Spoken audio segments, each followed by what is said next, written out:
બનાસકાંઠાના પાલનપુરમાં અસામાજિક તત્વોનો આતંક। ગોબરી રોડ જવાના માર્ગ પર ધોકા વડે યુવક પર કરાયો જીવલેણ હુમલો। મહિલા અને યુવાનો ધોકા વડે પાનના ગલ્લે બેઠેલા યુવક ઉપર હુમલો કરતા જોવા મળી રહ્યા છે। જીવલેણ હુમલામાં 2 માસ અગાઉ પણ આ જગ્યા પર થઈ હતી છૂટા હાથની મારામારી। રિક્ષા અને ગાડીને અડી જતા મામલો ગરમાયો હોવાનું પ્રાથમિક તારણ છે। પાલનપુર પૂર્વ પોલીસે એક હુમલાખોરને ઝડપી લીધા હોવાની પણ જાણકારી મળી રહી છે। આ પહેલા પણ 2 મહિના પહેલા પણ માથાકૂટ થઈ હોવાની જાણકારી છે। વધુ માહિતી ન્યૂઝ 18 સંવાદદાતા કિશોર પાસેથી મેળવીશું। કિશોર, અંગત અદાવતમાં કરેલો હુમલો છે, પોલીસે આરોપીઓ પકડ્યા છે, વધુ શું જાણકારી?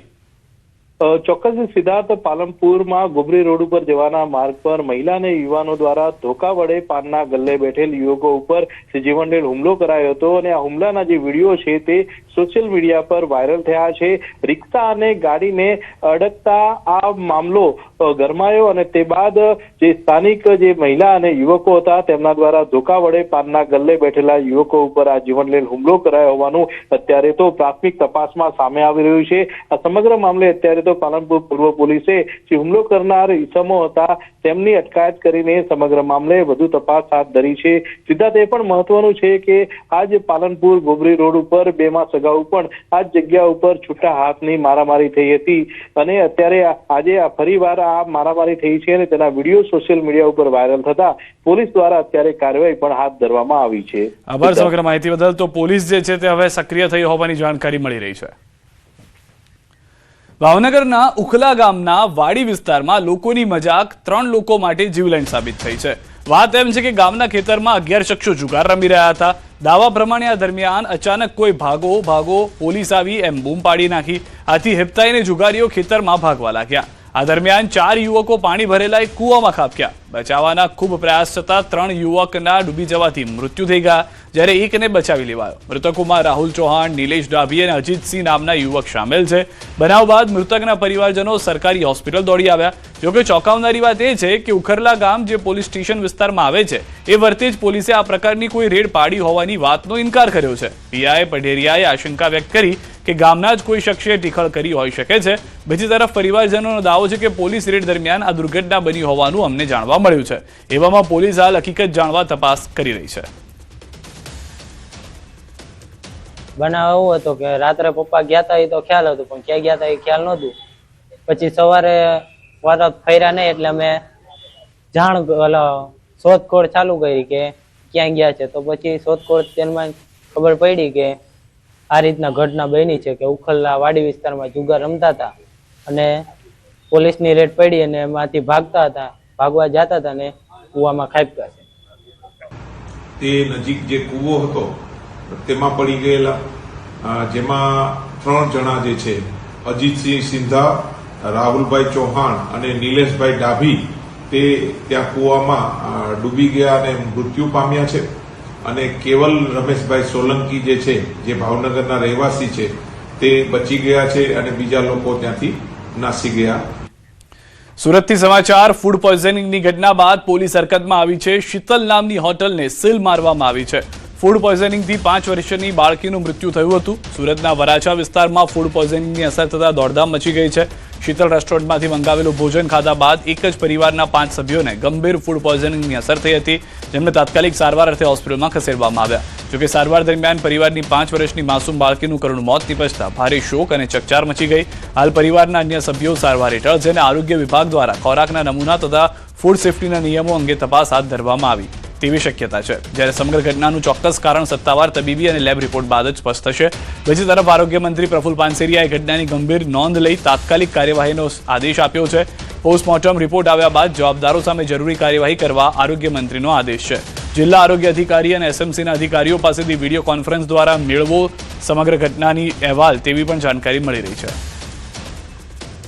ફૂડ પોઈઝનિંગનો મેસેજ અમને મળ્યો હતો અમે ના એટલે રેસ્ટોરન્ટ કોઈ પૂરેપૂરી માહિતી હતી જ નહીં કે શું કમ્પ્લેન હતી, શું સબ્જી લીધી હતી તે માટે આજે તપાસ માટે જ આવ્યા અને તરત જ થોડી વાર થઈ, અડધો કલાક થયો અને સાહેબનો મેસેજ આવ્યો એટલે અમે સેમ્પલિંગની કાર્યવાહી ચાલુ જ કે એમનો મેસેજ આવ્યો કે આ રીતે થયું છે એટલે રેસ્ટોરન્ટ અમે તરત જ બંધ કરવાની કાર્યવાહી ચાલુ છે। આશરે 4 વર્ષના 10 મહિનાની જે દીકરી કેજીમાં ભણે છે તેનું સારવાર દરમિયાન મોત થયેલું અને વરાછા પોલીસે અકસ્માતમાં નોંધી અને તપાસ હાથ ધરેલી છે। આ બાબતે જે મરણ જનારનું પીએમ સિનિયર હોસ્પિટલમાં કરવામાં આવેલ છે અને જરૂરી સેમ્પલો પણ લેવામાં આવેલ છે અને આ બાબતે વરાછા પોલીસે તપાસ ચાલુ. દમણ કોસ્ટગાર્ડના હેલિકોપ્ટર દ્વારા મધદરિયે હાથ ધર્યું રેસ્ક્યુ. નવસારીની એક બોટમાં ફસાયેલા 9 માછીમારોને બચાવાયા. કૃષ્ણાપુરથી ઓખા બંદર જઈ રહેલી જયમાલા નામની બોટ મધદરિયે ફસાઈ હતી. બોટમાં સવાર 9 માછીમારોના જીવ મુકાયા હતા જોખમમાં. ધોલાઈ બંદરથી 2 નોટિકલ માઇલ મધદરિયે ફસાઈ હતી બોટમાં ખામી સર્જાતા પાણી ભરાવાની શરૂઆત થતા દરિયામાં ફસાઈ ગઈ. બોટમાં ફસાયેલા લોકોને દમણ કોસ્ટગાર્ડને જાણ થતાં જ રેસ્ક્યુ ઓપરેશન હાથ ધરવામાં આવ્યું. 9 માંથી 6 માછીમારોને બચાવી વલસાડના દાંતીમાં ઉતારાયા. 3ને હેલિકોપ્ટરથી બચાવી દમણ લવાયા. રેસ્ક્યુ કરાયેલ માછીમારોને મેડિકલ સારવાર આપવામાં આવી છે. 8 કિલોમીટર ચાલી અને એન્જિન પકડાઈ ગયું. એન્જિન પકડાઈ ગયું એના એટલે અમારે પાણી કાઢતા હતા, ડબ્બા પેલીને આમ બધું કાઢતા હતા. ટાઈમ ઘણો ગયો, 2 કલાક થઈ ગયા, પણ પાણી વધી ગયું. એના લીધે અમે પછી આપણે 1554 ભાગ કોસ્ટગાર્ડ ભાઈઓને કોન્ટેક્ટ કર્યો. તો કોસ્ટગાર્ડ ભાઈઓ આવ્યા, એકવાર આવી ગયા, પછી પાછા ગયા, પછી પાછા આવ્યા, પછી પાછા આવીને અમને લીધા. 9 માણસ અમે સલામત છે.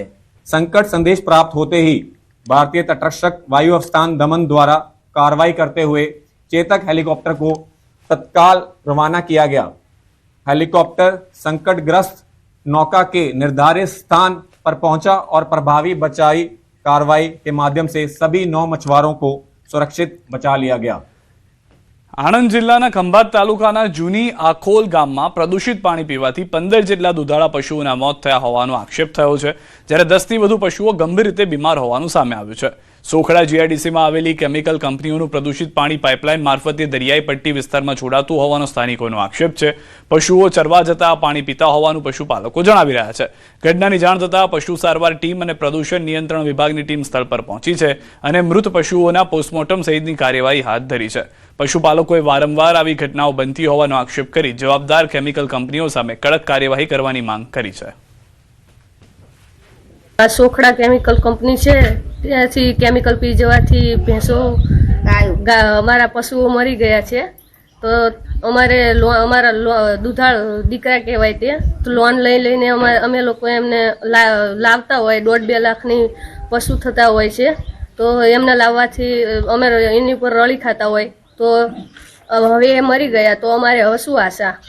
ઘણા છેલ્લા કેટલાય વર્ષથી આની આ તકલીફ છે. વારંવાર રજૂઆત કરવા છતાં આ અમારે જે પ્રશ્નનું કોઈ નિરાકરણ આવતું નથી. ખંભાત તાલુકાના જૂની આખોલના ભાઠા વિસ્તારમાં આશરે 9થી 10 પશુઓના મરણ થયેલા છે અને બીજા 12-13 જેવા પશુ અત્યારે બીમાર હાલતમાં જોવા મળે છે. એનું ચોક્કસ કારણ આપણે પોસ્ટમોર્ટમનો રિપોર્ટ આવે પછી જાણી શકાય. અમદાવાદમાં ધાર્મિક વિધિના બહાને સગીરા સાથે દુષ્કર્મ આચર્યાના આરોપમાં સોલા હાઈકોર્ટે પોલીસે ભુવો ચંદ્રકાંતની ધરપકડ કરી છે. આરોપીએ સગીરાને ભૂત પ્રેતનું વળગાડ હોવાનું કહી વિધિના બહાને પોતાના ઘરે લઈ જઈ શારીરિક શોષણ કર્યું હોવાનો આક્ષેપ છે. પરિવારની આર્થિક સ્થિતિ સુધારવા અને સોનું મળવાની લાલચ આપી સગીરા સાથે અવારનવાર દુષ્કર્મ આચર્યાની ફરિયાદ નોંધાઈ છે. પોલીસે આરોપી વિરુદ્ધ બીએનએસ, પોક્સકો એક્ટ હેઠળ અને અંધશ્રદ્ધા વિરોધી કાયદા હેઠળ કાર્યવાહી હાથ ધરી છે. આરોપી વિરુદ્ધ અગાઉ પણ ઘાટલોડિયા, રામોલ, માંડલ અને સોલામાં 4 ગુના નોંધાયેલા હોવાનું પણ સામે આવ્યું છે. આ આરોપી ભુવો અવારનવાર ભોગ બનનારના ઘરે જતો, વિધિ કરવાના બહાને ઘરના અન્ય સભ્યોને થોડીવાર માટે બહાર બેસવું પડશે એમ કહી અને અન્ય સભ્યોને ઘરની બહાર રાખતો. એ દરમિયાન કોઈ પણ કેફી પીણું પીવડાવી અને ભોગ બનનારને અર્ધબેભાન જેવી પરિસ્થિતિ થાય પછી તેની સાથે શરીર સંબંધ બાંધતો. રાજકોટમાં રૂપિયા 1 કરોડથી વધુનો ગાંજો ઝડપાયો છે. એસઓજીએ ઓરિસ્સાથી લોખંડની પ્લેટની આડમાં લાવવામાં આવેલ ગાંજાનો જથ્થો ઝડપી પાડ્યો છે. અમદાવાદ રાજકોટ હાઈવે પર બામણબોર તરફના રસ્તાથી ઝડપાયેલા ગાંજા અને ટ્રક સહિત રૂપિયા 1.5 કરોડથી વધુનો મુદ્દામાલ કબજે કરાયો. પોલીસે મોહમ્મદ ઉર્ફે કાળો અને અરબાઝ સંધી નામના 2 આરોપીઓની ધરપકડ કરી છે, જ્યારે સમગ્ર મામલાની તપાસ ક્રાઇમ બ્રાન્ચને સોંપાઈ છે. 205 કિલો ગાંજો બામનબોર પાસેથી પકડી પાડ્યું છે અને એક મોટી સફળતા રાજકોટ સિટી એસઓજીને મળી છે. લગભગ 30-40 વર્ષના ઇતિહાસમાં રાજકોટ સિટીને મોટી સિદ્ધિ 200 કિલોની હાંસલ કરી છે. ગાંજો જે છે એ ઓરિસ્સાથી આવતો હતો જે લોખંડની પ્લેટ છે એના ઈ-વે બિલ બનાવી અને લોખંડ પ્લેટના આડમાં એ 205 કિલો ગાંજો એ આરોપીઓને લાવ્યો હતો. નર્મદાથી સમાચાર. સાગબારામાં આંદોલનનો 11મો દિવસ. બીટીપી અધ્યક્ષ મહેશ વસાવા પહોંચ્યા છે સમર્થનમાં. આંદોલનકારી મહિલાનું મેડિકલ ચેકઅપ થાય, આંદોલન સ્થળે સુરક્ષા આપવામાં આવે તેવી માંગ પણ કરવામાં આવી છે. અહીં ગાડી મેડિકલ ટીમ હોવી જોઈએ અને અહીં એમને રક્ષણ માટે પોલીસ પણ હોવી જોઈએ. જ્યાં સુધી આ પ્રશ્નનો નિકાલ નહીં થાય અને બેન ઉપવાસ પર છે એને કંઈ થઈ જશે તો એની જવાબદારી સરકારની રહેશે, પ્રશાસનની રહેશે. ભરૂચમાં 300થી વધુ ટ્રેક્ટરો સાથે ખેડૂતોની યાત્રા. કંથારિયા પાસે પોલીસે રેલી અટકાવતા રોષ ભભૂકી ઉઠ્યો. ભરૂચ જિલ્લામાં જમીન સંપાદનનું વળતર, પાક નુકસાની અને ખાતરની અછત જેવી વિવિધ પડતર સમસ્યાઓના નિરાકરણની માંગ ઉઠી. 9 તાલુકાઓમાંથી 300થી વધુ ટ્રેક્ટરો સાથે ખેડૂતોએ વિશાળ યાત્રા કાઢી. જોકે મંજૂરી ન હોવાનું જણાવી પોલીસે કંથારિયા પાસે ચુસ્ત બંદોબસ્ત વચ્ચે આ રેલીને અટકાવતા ખેડૂતોમાં ભારે રોષ ફેલાયો હતો અને તેમને પોતાનો અવાજ દબાવવાનો પ્રયાસ થઈ રહ્યો હોવાનો આક્ષેપ કર્યો હતો. અમારી મહામૂલી જમીન મીટરના 50-100 રૂપિયા મીટરના ભાવે લઈ લાવવાની વાત સરકાર કરી રહી છે અને અમે વિરોધ કરી રહ્યા છીએ અને આવનાર દિવસોમાં જમીનની બજાર કિંમતના 4 ગણા જ્યાં સુધી વળતર ન મળે ત્યાં સુધી આ વીજ ટાવર થાંભલા અમે લાખવા દેવાના નથી. એની સાથે આવેદનપત્ર આપવા જઈ રહ્યા છે. કોંગ્રેસ માટે એક સાંધે ને તેર તૂટે તેવી સ્થિતિ વચ્ચે હવે સાબરકાંઠામાં કોંગ્રેસને તેમના લઘુમતી નેતાઓ અને કાર્યકરોએ